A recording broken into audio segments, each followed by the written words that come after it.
Il y a quelques temps, j'ai fait une découverte absolument incroyable qui a complètement révolutionné la façon dont je perçois la création vidéo. Ça m'a donné une idée de projet complètement incroyable dont j'aimerais vous parler. Il est loin d'être fini, mais j'ai déjà quelque chose sous la main que j'ai envie de vous présenter maintenant. Ça me permettra de vous expliquer un petit peu de quoi il en retourne finalement. Et potentiellement, il pourrait y avoir d'autres vidéos à l'avenir si jamais je continue et si jamais ça devient quelque chose de vraiment intéressant et cool à partager. Je n'en dis pas plus, générique.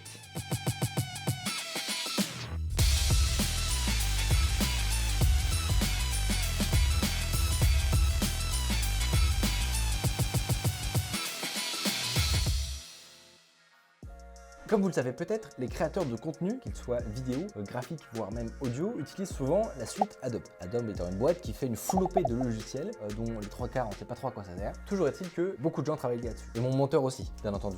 Oui. Un autre truc que vous savez peut-être pas forcément si vous n'êtes pas dans le monde de la création vidéo, c'est que la création vidéo coûte cher, très cher. Et même pour des vidéos type YouTube, le montage vidéo ça prend du temps. Que ce soit votre temps si vous démarrez ou le temps d'un monteur, et bah mine de rien c'est un sacré coût. Et donc tous les moyens de gagner du temps sur ce montage sont bienvenus finalement. En outre, d'après mon expérience, encore une fois c'est vraiment que mon avis, mais je trouve qu'il y a une bonne partie d'un montage qui est assez barbant. Il y a la partie créative où voilà ça va être créer des visuels, enchaîner les plans, etc. Une partie qui va avoir une haute valeur ajoutée, où le travail créatif va être très important. Mais il y a d'autres trucs qui sont chiants, répétitifs, qui sont vus par un développeur comme moi, peu optimisés. C'est-à-dire qu'il y a des trucs, parfois on passe du temps à faire des trucs répétitifs. Et ça, un développeur trouve ça très énervant et cherche toujours des moyens d'automatiser au maximum. Parfois c'est un problème, c'est-à-dire qu'on essaie d'automatiser des trucs qu'on ferait plus rapidement au final à la main. Mais c'est pas grave, voilà. Il y a un amour de l'automatisation qui fait que récemment je me suis demandé comment on pouvait faire pour optimiser au maximum le montage vidéo, que j'aime pas forcément énormément et qui coûte cher donc, que ce soit moi qui le fasse ou mon monteur, dans tous les cas, il y a un intérêt à le faire, pour que ça prenne un minimum de temps. Et sur cette chaîne, vous m'avez vu bosser sur plein de choses, des applications, des sites web, des logiciels, peu importe. Mais ce que vous savez peut-être pas, si vous n'êtes pas dans le monde de la programmation, c'est que savoir coder, ça vous permet aussi souvent d'étendre les capacités de certains logiciels ou de certains sites, etc. Et si vous savez très bien parce qu'avec Uber Eats, c'est un peu ça. Donc vous pouvez aller voir la vidéo. Toujours est-il que je me suis intéressé au développement d'extensions pour la suite Adobe. Vous connaissez sûrement Photoshop par exemple, qui permet d'éditer des photos. Nous on utilise un logiciel qui s'appelle Premiere Pro, qui permet de monter des vidéos. Et donc je me suis intéressé à un truc qui s'appelle donc les extensions, qui est proposé par Adobe. C'est-à-dire que Adobe dit, chers développeurs, nous on a des équipes qui font des trucs très stylés, on a des logiciels qui sont archi buggés. Et on préfère faire du machine learning plutôt que d'avoir des logiciels stables. Pardon, c'était gratuit. Mais si vous voulez passer du temps et créer des extensions pour nos logiciels, afin de potentiellement rajouter des bugs, s'il n'y en avait pas assez, et ben vous êtes bienvenus. Ils ont un système de marketplace, une monétisation qui permet en fait aux développeurs de créer des extensions, de les vendre, etc. Donc il peut y avoir des extensions pour une flopée de choses, créer des cercles avec des éléments, voilà, mettre des éléments en cercle, parce qu'il faut avouer que c'est techniquement galère à faire. Enfin, plein d'extensions qui permettent de faire plein de choses différentes. Et donc je me suis dit, je vais essayer de travailler sur une extension qui permette d'accélérer finalement la création de vidéos type YouTube. Un truc qui pourrait s'adresser à peu près tous les youtubeurs de la planète, aux journalistes qui font des vidéos type brut, combini, etc. Quelque chose voilà, qui permette de faire gagner du temps à tout le monde. Alors attention, hein, pour l'instant, je mets une hype sur un truc qui n'existe pas, donc calmons-nous. Mais je me suis dit quand même, il y a un truc à faire, parce que le nombre de vidéos qui sont montées de ce genre-là par seconde, c'est un truc de ouf. Et donc, j'ai commencé à travailler. Donc le logiciel ressemble à ça. C'est plein de petits panneaux, n'est-ce pas, qui ont l'air très compliqués de base pour les gens qui n'ont jamais touché à ça. Mais en vrai, c'est pas si complexe. Là, vous avez une timeline, machin, avec des vidéos que vous pouvez dropper, machin, couper des trucs, etc.,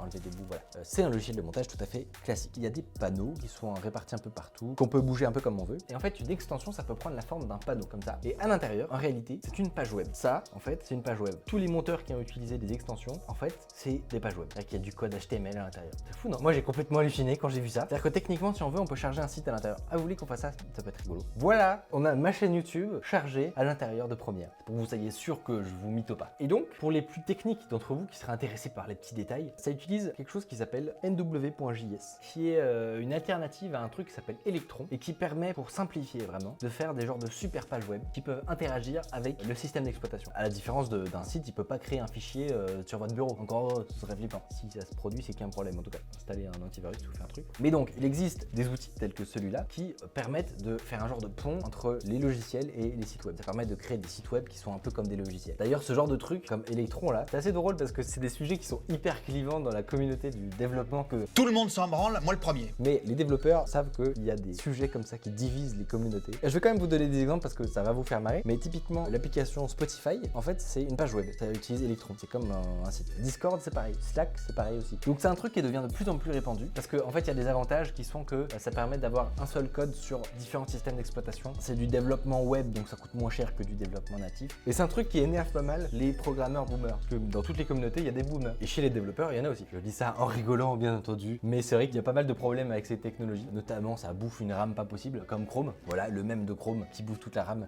Ce n'est pas un mème, c'est une description littérale de la réalité. Et donc, avec ces technologies-là, c'est un peu comme si vous aviez 15 Chrome qui sont lancés en même temps sur votre machine. Et ça fout des sueurs froides, n'est-ce pas? Fin de la digression. Ouais, je suis parti loin. Donc ça, c'est le résultat auquel je suis arrivé. Je l'ai appelé EditorBot pour l'instant. C'est un nom temporaire, je sais pas si ce sera ça. Mais voilà à quoi ça ressemble. L'idée, en gros, c'est d'avoir des petits modules comme ça. Là, vous voyez, j'en ai fait 3, qui vont permettre de faire certaines choses très précises, très définies. Et la façon dont je l'ai fait, c'est que ce soit hyper simple pour moi de rajouter des nouveaux modules qui font des nouvelles choses, suivant mon envie, suivant mes idées et suivant vos idées potentiellement. Je vais vous montrer quelque chose. Je pense que si vous montez des vidéos pour YouTube, vous allez péter un câble tellement vous allez trouver ça bien. Je pense. Je ne m'avance pas, on va voir. Si vous voulez télécharger une vidéo de YouTube et que vous voulez la montrer dans votre nouvelle vidéo, ce que vous faites en général, c'est que vous allez sur YouTube, vous prenez une vidéo, paf, vous copiez l'URL, vous allez sur genre YouTube MP4, vous faites le gna-gna, il y a un site sur deux qui marche, quand il y a de la musique ça marche pas, les temps de téléchargement sont hyper longs, faut attendre qu'ils convertissent la vidéo, c'est long. Les gens qui sont un peu plus malins utilisent genre YouTube DL par exemple. Une fois que c'est téléchargé, il faut copier le fichier dans le dossier, ensuite prendre le fichier, l'importer dans le logiciel de montage. Une fois qu'il est là, on peut l'utiliser. C'est long, ça fait perdre du temps, alors que c'est pas une action très intéressante. Et bah, avec mon truc, on clique sur Download YouTube Media, on colle l'URL de la vidéo, on fait OK, et bim, on a une nouvelle tâche qui se crée, on voit là sur la droite, avec une petite barre de chargement extrêmement sexy, et la vidéo est en train de se télécharger. On peut continuer à travailler, hein. Ça se passe dans le fond, on s'en occupe même pas. On peut même, tiens, commencer à regarder le reste. Là par exemple, j'ai fait 2 autres démonstrations. Un site qu'on utilise souvent, c'est Flaticon. Il y a plein d'icônes dessus, et ça permet d'illustrer des vidéos. Par exemple,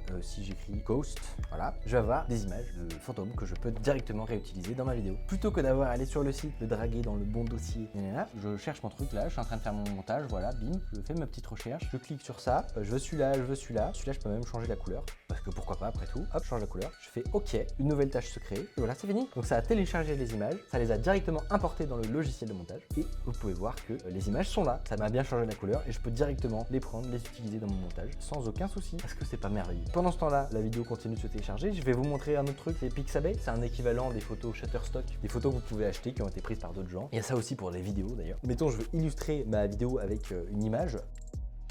Bon voilà, ça c'est vous qui êtes complètement choqué de à quel point c'est trop bien. Download complete, on a la petite notification, un dossier Pixabay et bim. Est-ce que c'est pas incroyable? Ah bah tiens, la vidéo a fini d'être téléchargée. Elle est directement importée dans un petit dossier qui s'appelle YouTube, comme ça tout est propre, tout est rangé. Elle a été téléchargée et importée, je peux directement l'utiliser. Je peux prendre un petit bout au milieu de la vidéo qui m'intéresse pour illustrer mon propos. Et bim, incroyable. Donc ça c'est des petites démonstrations que j'ai fait pour le moment, qui fonctionnent très bien, que nous on va commencer à utiliser dès maintenant pour tester le truc. Et j'ai d'autres idées en tête, comme vous vous en doutez, parce que là c'est plutôt cool pour un montage. Ça va faire gagner un peu de temps, je vais en rajouter d'autres et puis ça va être sympa. Mais je me demande si on peut pas aller encore plus loin que ça et automatiser encore plus de choses dans le montage avec des technologies plus complexes et des plus gros cerveaux que le mien.